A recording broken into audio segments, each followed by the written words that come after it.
সবাইকে নমস্কার জানিয়ে বলছি, প্লিজ দয়া করে কেউ কাউন্টিং এজেন্টরা এবং প্রার্থী ক্যান্ডিডেটরা তারা ভোটিং এলাকা ছেড়ে আসবেন না।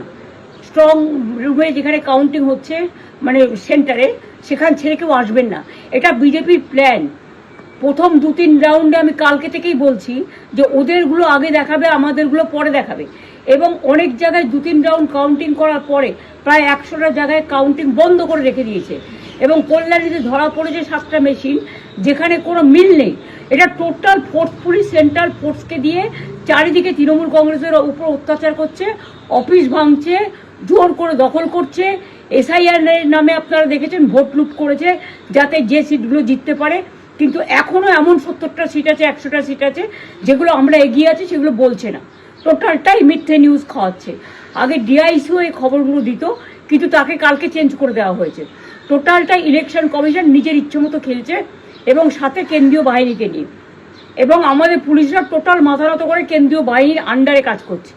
সুতরাং আমি আমাদের কাউন্টিং এজেন্টদের, আমাদের সমস্ত পার্টির কর্মীদের বলবো, অত মন খারাপ করার কারণ নেই। আমি বলেছিলাম সূর্যাস্তের পরে আপনারা জিতবেন। 3 রাউন্ড 4 রাউন্ড কাউন্ট হলেও এটা 14 রাউন্ড থেকে 18 রাউন্ড কাউন্ট হয়, তখন আপনারা জিতবেন। Wait and see, watch. আমরা সবাই আপনাদের সাথে আছি, আপনারা কেউ ভয় পাবেন না, নিশ্চিন্তে থাকুন। আমরা বাঘের বাচ্চার মতো লড়াই করে যাব। নমস্কার দর্শক, সংবাদ আবির্ভাবের গুরুত্বপূর্ণ সংবাদে আপনাদের সকলকে স্বাগত। এই মুহূর্তের সব থেকে বড় খবর যেটা হচ্ছে, সেটা হচ্ছে পশ্চিমবঙ্গে গেরুয়া ঝড়ে উড়ে গেল তৃণমূল কংগ্রেস। দর্শক, আমরা বেশ কিছুদিন ধরে আমাদের যে প্রেডিকশন, তাতে কিন্তু আমরা বারবার বলছিলাম যে এসআইআর যেভাবে হয়েছে তাতে কিন্তু একটা জিনিস স্পষ্ট, অঙ্ক বলছে যে বিজেপি আসবে। এটাই আমাদের ট্যাগলাইন ছিল, এবং আমরা বারবার করে এই কথাটাই বলার চেষ্টা করেছিলাম যে অঙ্ক বলছে। অঙ্ক কি বলছে? অঙ্ক বলছে বিজেপি আসছে, তৃণমূল কংগ্রেসের পতন নিশ্চয়ই। কারণ যেভাবে এসআইআরে মানুষের নাম বাদ গেছে, যার ফলে এই যে বৃহৎ সংখ্যক মানুষের যে নাম বাদ গেছে, সেই বাদের জায়গা থেকে যদি আমরা দেখি, তাহলে কিন্তু অঙ্ক বলছে বিজেপি আসছে। এবং আজকে সকাল থেকে আমরা যেটা দেখলাম, গেরুয়া ঝড়ে উড়ে যাচ্ছে তৃণমূল কংগ্রেস। এখন পর্যন্ত দুপুর 12টা পর্যন্ত যে ট্রেন্ড আমরা দেখতে পাচ্ছি, তাতে করে একেবারে স্পষ্ট বিজেপি 170, তৃণমূল কংগ্রেস 103, লেফট এবং আইএসএফ মিলিয়ে হচ্ছে 2, কংগ্রেস হচ্ছে 2, আদার্স হচ্ছে 2। এই পজিশন কিন্তু দেখা যাচ্ছে এখনো পর্যন্ত, যেটা দুপুর 12টা পর্যন্ত যে ট্রেন্ড দেখা যাচ্ছে, যেভাবে আমরা দেখতে পাচ্ছি গণনা কেন্দ্র থেকে বিভিন্ন জায়গা থেকে যে রিপোর্ট আসছে, সেই রিপোর্ট অনুযায়ী কিন্তু বিজেপি এই মুহূর্তে 170টি সিটে এগিয়ে আছে, তৃণমূল কংগ্রেস 103টে, লেফট এবং আইএসএফ মিলে হচ্ছে 2, কংগ্রেস 2 এবং আদার্স হচ্ছে 2। এই ফিগার যদিও শেষ পর্যন্ত এই সেম ফিগারই থাকবে না, এই ফিগার অনেক চেঞ্জ হবে, অনেক কিছু পরিবর্তন হবে। তবে যে কটা জিনিস আমরা বলেছিলাম, তার মধ্যে যেটা সব থেকে গুরুত্বপূর্ণ বিষয়, সেটা হচ্ছে যে শ্যামপুকুর বিধানসভা কেন্দ্র থেকে কিন্তু শশী পাজা পিছিয়ে আছে। এই শশী পাজাকে নিয়ে আমরা বহুবার নিউজ করেছি, বহুবার দেখাবার চেষ্টা করেছি একটাই জিনিস, যে শ্যামপুকুর বিধানসভা থেকে এই স্টার প্রার্থী যিনি শশী পাজা, ডক্টর শশী পাজা, তিনি কিন্তু হারতে চলেছেন। এবং এখনো পর্যন্ত দুপুর 12টা পর্যন্ত যে খবর, তাতে কিন্তু একেবারে স্পষ্ট যে শশী পাজা হারছেন। আমরা বলেছিলাম যে বিভিন্ন জায়গা থেকে স্টার যে সমস্ত নেতা নেত্রীরা আছে তৃণমূল কংগ্রেসের, তারা রীতিমতো হারবেন, এবং সেই দিকেই কিন্তু দেখা যাচ্ছে। যদিও এই মুহূর্তে 12টার সময় যেটা দেখা যাচ্ছে, তাতে কিন্তু দেখা যাচ্ছে যে ভবানীপুরে মুখ্যমন্ত্রী মমতা ব্যানার্জি এগিয়ে আছেন, তবে শেষ মুহূর্তে তিনি কিন্তু হারবেন, এরকমটাই দাবি কিন্তু করছেন শুভেন্দু অধিকারী এখনো পর্যন্ত। তবে সুজিত বসু, আমরা বলেছিলাম যে সুজিত বসু কিন্তু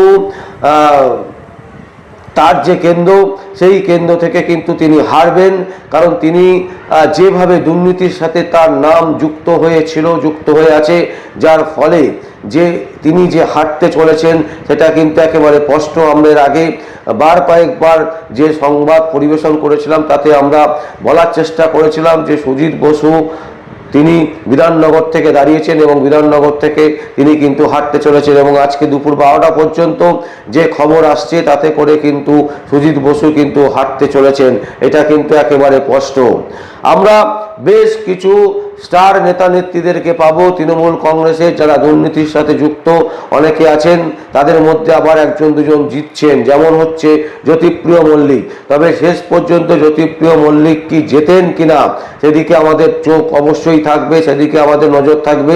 কিন্তু আমরা বিশ্বাস করি যে যে সমস্ত প্রার্থীরা পাল্টু হয়েছে, যারা দুর্নীতির সাথে যুক্ত, সেই সমস্ত নেতা নেত্রীরা কিন্তু এবারে নির্বাচনে হারতে চলেছেন, এই ইঙ্গিতই কিন্তু এখনো পর্যন্ত পাওয়া যাচ্ছে।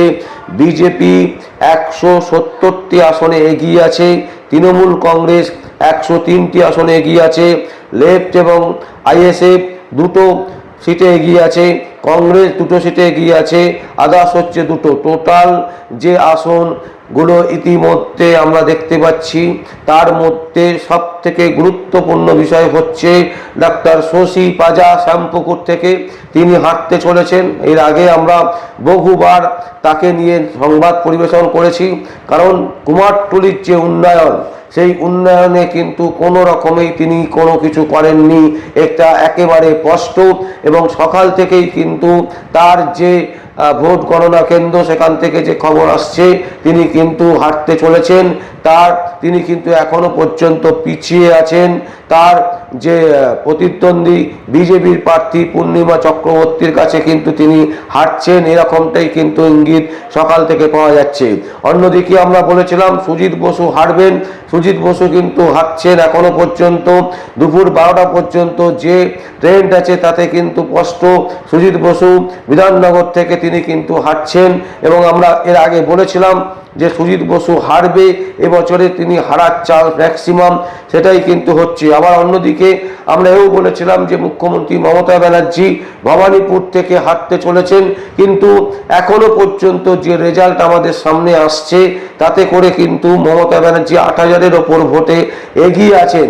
তবে শুভেন্দু অধিকারী বারবার করে যে প্রেস মিট করছেন, সেই প্রেস মিটে কিন্তু তিনি আত্মবিশ্বাসী, তিনি কিন্তু বারবার বলছেন যে নবম দফা 10ম দফা থেকে যখন ভোট কাউন্টিং গণনা শুরু হবে তখন থেকে তিনি কিন্তু জেতা শুরু করবেন, এবং সেই জেতায় তাকে জিতিয়ে দেবে ভবানীপুর থেকে। অন্যদিকে যদি আমরা দেখি নন্দীগ্রামে কিন্তু শুভেন্দু অধিকারী ইতিমধ্যে এগিয়ে আছে বেশ কিছু ভোটে, প্রায় 6,500-এর ওপরে ভোটে তিনি কিন্তু এগিয়ে আছেন শুভেন্দু অধিকারী। আমরা বলেছিলাম যে স্টার কিছু নেতা নেত্রীরা হারবেন, তার মধ্যে হচ্ছে উদয়ন গুহ, তিনি কিন্তু এই মুহূর্তে পিছিয়ে আছে। উদয়ন গুহ কিন্তু স্টার তৃণমূল কংগ্রেসের নেতা, তিনি পাল্টিবাজি নেতা, যদিও মানে সিপিএম থেকে তিনি বেরিয়ে এসে তৃণমূলে যোগদান করেছিলেন, এবং বারবার করে তিনি যেভাবে বক্তব্য রাখতেন, যেভাবে উস্কানিমূলক বক্তব্য রাখতেন, তাতে কিন্তু তিনি একেবারে শিরোপা ছিলেন, মানে শীর্ষস্থানে ছিলেন, যে মানুষকে কিভাবে হ্যাটা করতে হয়, মানুষকে কিভাবে হেয় করতে হয়, সেই জিনিস তিনি খুব ভালো জানতেন, এবং সেইভাবেই তিনি কিন্তু বক্তব্য রাখতেন। সেই উদয়ন গুহ কিন্তু ইতিমধ্যে আমরা যেটা দেখতে পাচ্ছি তিনি কিন্তু হাঁটতে চলেছেন। অন্যদিকে বরানগরে সজল ঘোষ এগিয়ে আছে, এই মুহূর্তে সজল ঘোষ দুপুর 12টা পর্যন্ত যে কাউন্টিং দেখা যাচ্ছে তাতে কিন্তু সজল ঘোষ প্রায় 3,000-এর ভোটের ওপরে তিনি কিন্তু এগিয়ে আছেন সজল ঘোষ। মানিকতলা থেকে এগিয়ে আছে হচ্ছে তাপস রায়, বর্ষিয়ান নেতা এবং বহু পুরনো খেলাড়ি, তিনি শ্রেয়া পাণ্ডের কাছ থেকে কিন্তু তিনি এগিয়ে আছেন। মানে আমরা যদি দেখি কলকাতাতে, আমরা বলেছিলাম যে কলকাতাতে বেশ কিছু আসন তৃণমূল কংগ্রেস এবারে হারাবে। তৃণমূল কংগ্রেসের কাছ থেকে ছিনিয়ে নেবে বিজেপি, মানে গেরুয়া শিবির। সেই ঘটনাই কিন্তু ঘটছে। 11টি আসনের মধ্যে কিন্তু প্রায় 4 থেকে 5টা আসন কিন্তু বিজেপি তার দখলে নিয়ে চলে আসবে বলে আমরা এখনো বিশ্বাস করি। এবং সকাল থেকে যে ট্রেন্ড আমরা দেখতে পাচ্ছি, যেভাবে বিভিন্ন জায়গা থেকে খবর আসছে, যেমন আমরা বলেছিলাম পশ্চিম বর্ধমানে কিন্তু 7টা আসন আছে, সেই 7টা আসনে বিজেপি জয়লাভ করবে এবং সেটাই কিন্তু ঘটতে চলেছে। পূর্ব বর্ধমানে 9টি আসন আছে, সেখানেও কিন্তু বিজেপি রমরমা। এবং পূর্ব বর্ধমান থেকে আমাদের সাংবাদিক বন্ধু এবং বিজেপি প্রার্থী মানব গুহ, তিনিও কিন্তু এগিয়ে আছেন। যা খবর এই মুহূর্তে, মানব গুহ কিন্তু আমরা মেমারি থেকে তিনি দাঁড়িয়েছিলেন এবং সেখানে আমরা বহু সংবাদ পরিবেশন করেছি, বারবার করে আমরা বলার চেষ্টা করেছি মেমারি থেকে কিন্তু বিজেপি এবারে জিতছে। শুধু মেমারি নয়, পশ্চিম বর্ধমান, পূর্ব বর্ধমানে কিন্তু তৃণমূল কংগ্রেসের খাতা খোলাটা কিন্তু একেবারে আশ্চর্যজনক ব্যাপার হয়ে দাঁড়াবে। বেশ কিছু জায়গায় যেমন উত্তর 24 পরগনা, দক্ষিণ 24 পরগনা, এই জায়গাগুলোতেও কিন্তু তৃণমূল কংগ্রেসের আসন একেবারে কম হবে। আমরা যেটা জানতে পাচ্ছি যে রাজারহাট গোপালপুর, সেখানে কিছু ব্যবধানে অদিতি মুন্সি এগিয়ে আছে। তবে শেষ পর্যন্ত কি হবে এই মুহূর্তে বলা সম্ভব নয়। এখন পর্যন্ত আমরা যেটা দেখতে পাচ্ছি, আমাদের যে প্রেডিকশন এবং যেভাবে বিভিন্ন জায়গা থেকে আমাদের কাছে যে রিপোর্ট আসছে, তাতে করে একটা জিনিস স্পষ্ট, বিজেপি 170টি আসনে এই মুহূর্তে এগিয়ে আছে, টিএমসি 103টি, লেফট এবং আইএসএফ 2টি, কংগ্রেস 2টি, আদার্স হচ্ছে 2টি। এই হচ্ছে ফিগার। তবে এই ফিগার শেষ পর্যন্ত থাকবে না, আমরাও বিশ্বাস করি এই ফিগারের পরিবর্তন হবে। তবে সকাল থেকে যেভাবে গেরুয়া শিবিরে উৎসাহ বেড়েছে এবং আজকে বিকেল 6:30টার সময় প্রধানমন্ত্রী নরেন্দ্র মোদী রাজ্যের আমাদের যে সল্টলেকের যে অফিস বিজেপির, সেই বিজেপির সদর দপ্তরে উপস্থিত থাকবেন বলে জানা যাচ্ছে। এবং এই যে একটা আনন্দের ছবি রাজ্য জুড়ে যেভাবে গেরুয়া ঝড় উঠেছে, তাতে করে তৃণমূল কংগ্রেসের পতন একেবারে নিশ্চিত হয়ে গেছে। এখন পর্যন্ত যে রিপোর্ট আমরা পাচ্ছি, তাতে করে তৃণমূল কংগ্রেস যে সরকার করতে পারবে না সেটা নিশ্চিত। বিজেপি যে সরকার গড়ছে একেবারে স্পষ্ট ইঙ্গিত দেখা যাচ্ছে। এবং গেরুয়া ঝড়ে তৃণমূল যে কুপকাত, এটাও কিন্তু একেবারে স্পষ্ট। দর্শক, আমরা এই সংবাদ আপনাদের সামনে তুলে ধরলাম এবং আগামী আরো ঘন্টা কয়েক পরে আমরা অবশ্যই বিভিন্ন মানুষের সাক্ষাৎকার, বিভিন্ন বড় বড় যারা আছেন বিশিষ্ট ব্যক্তিগণ, যাদের আমরা সাক্ষাৎকার বিভিন্ন সময় আমাদের সংবাদ মাধ্যমে তুলে ধরি, তাদের সাক্ষাৎকার অবশ্যই আজকে তুলে ধরব। এবং গেরুয়া শিবিরের যে ঝড়, তৃণমূল কংগ্রেসেরও পাল্টা তারা কি বলছেন, তাদের বক্তব্যও আমরা তুলব এবং চেষ্টা করব আপনাদের সামনে তুলে ধরতে। আপাতত এইটুকুই। আমি বিশ্বজিৎ পাল, সংবাদ আবির্ভাবের জন্য।